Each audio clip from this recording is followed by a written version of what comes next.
Dus je bent zeker even welkom. Dan praat ik van een video even met jou hier in de showroom. Het zoveelste telefoontje van de dag bij deze kachelhandel in de Westereen. Vanwege de stijgende gasprijzen binnen hield hij meer mensen op zoek naar een houtkachel.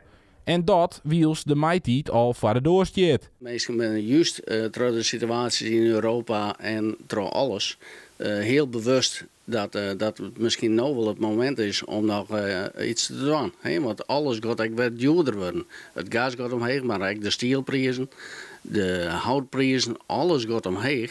Dus de kachels zullen aansnijden het nieuwe stookseizoen ook weer duurder worden.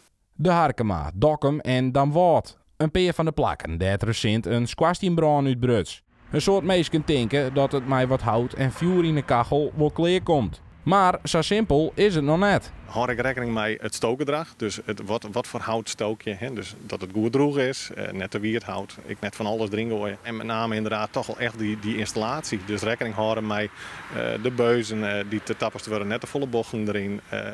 De juiste lengte van de buizen, hè? Dus dat er genoeg trek is, dat er genoeg frisse lucht in je wenning is. Het is gewoon heel belangrijk dat de drie elementen goed binnen. Je moet een goed rookkanaal hebben, een goede kachel, eco gecertificeerd, een goed bedrijf en een goede verluchting. Dat is heel belangrijk. En heel veel mensen vergeten dat in dit moment, want het moet hut warmte komen, het moet hut, het gas moet naar beneden, dus hut.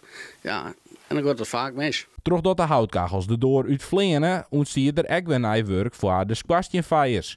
Maar ook daar moeten de klanten goed scherp op blijven. De squastienvegers, vleugels popjes, de groene die hoort omdij, vegen het droogkanaal bijvoorbeeld van bovenaf. Als een squastienveger van onderuit begint de squastien te vegen en ja, die bassen gaat omheen en hij zei tegen na 20 minuten het is klaar.